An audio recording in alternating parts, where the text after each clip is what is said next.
दिया। ये क्रांति बाबा साहब की है।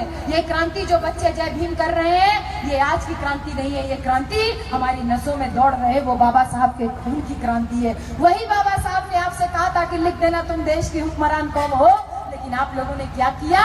आप लोगों ने तो साईं कृपा और ये लिख करके अपने बच्चों को गुलामी की तरफ ढकेल दिया। मैं दावा करती हूँ इस बात का कि अगर आज से आप लोग अपने घर में जा करके ये जितना भी आप लोगों ने ताम झाम लगा के रखा हुआ है अपने घर पे, इसको उतार करके केवल इतना लिखवा दोगे अपने घरों की दीवारों पे कि हम बहुजन इस देश की शासक कौमें हैं, हमको इस देश पे राज करना है, तो ये निश्चित मानिए कि 2019 नहीं तो 19 के बाद वाले इलेक्शन में आपका बच्चा राजा बनने के लिए जरूर प्रयास करेगा, हुक्मरान बनने के लिए प्रयास करेगा। वो रात दिन पूछेगा कि पापा इसका क्या मतलब है, इसका क्या मतलब है।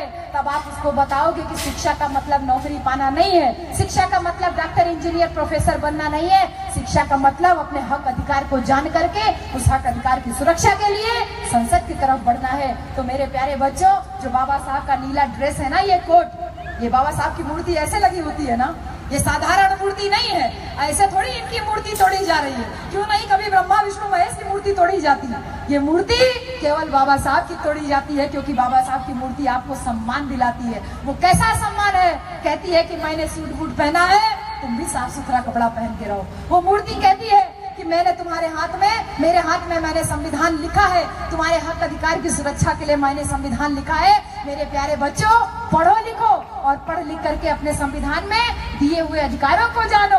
और उसके बाद वो उंगली इशारा करती है कि उठो, उठ करके संविधान को पढ़ करके इस संविधान की रक्षा करने का रास्ता जाता है संसद की ओर। उठो, उठ करके संसद के ऊपर कब्जा करो।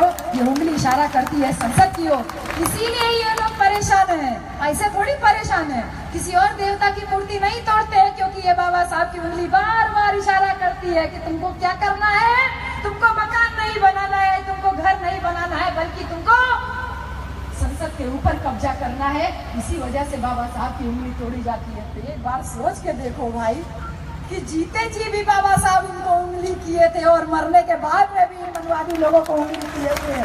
जो ये परेशान हो करके उंगलियां तोड़ रहे हैं, तो सोचिए कि जिनको पुतले डराते हैं, जिनको बाबा साहब मरने के बाद डराते हैं, तो कितने खतरनाक बाबा साहब की संतानें हम लोग हैं। हम लोग जीते जी तो कम से कम इन लोगों को डरा ही सकते हैं ना, जीते जी तो डरा ही सकते हैं ना।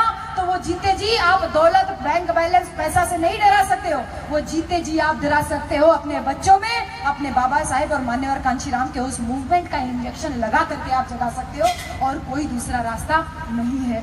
14 अक्टूबर 1956 को जब बाबा साहब भगवान बुद्ध की शरण में गए थे ना, तो किसके लिए गए थे? किसके लिए गए थे? अपने लिए गए थे, अपने लिए गए थे बुद्ध की शरण में, आपके और हमारे लिए गए थे। क्यों? क्योंकि बाबा साहब इस बात को समझ गए थे कि इतना बड़ा संविधान लिखने के बाद भी बाबा साहब को क्या बोला जाता है? क्या बोला जाता है? अरे वो तो एक अछूत था, एक महार था, ऐसे ही तो बोलते हैं। अभी वो हमारे से पहले वो नरेश, ये क्या नाम था उनका, वो बोल रहे थे शूद्रों की देवी। अरे बाप रे बाप, कम से कम अपने महापुरुषों को शूद्रों तक मत सीमित रखो यार। वो उत्तर प्रदेश की 4-4 बार मुख्यमंत्री रह चुकी है, वो बहुजनों की नहीं, वो सर्वजनों की नेता है यार। उसको केवल शूद्रों तक सीमित कर दोगे तो कहाँ तक चलेगा यार? अपना ज्ञान सुधार लो। इतने बड़े मंच पे आकर के बोलने से पहले ये मेरे प्यारे प्यारे बच्चों तक दिमाग में प्रेशर पड़ता है, तो उसको शूद्रों तक मत सीमित रखो।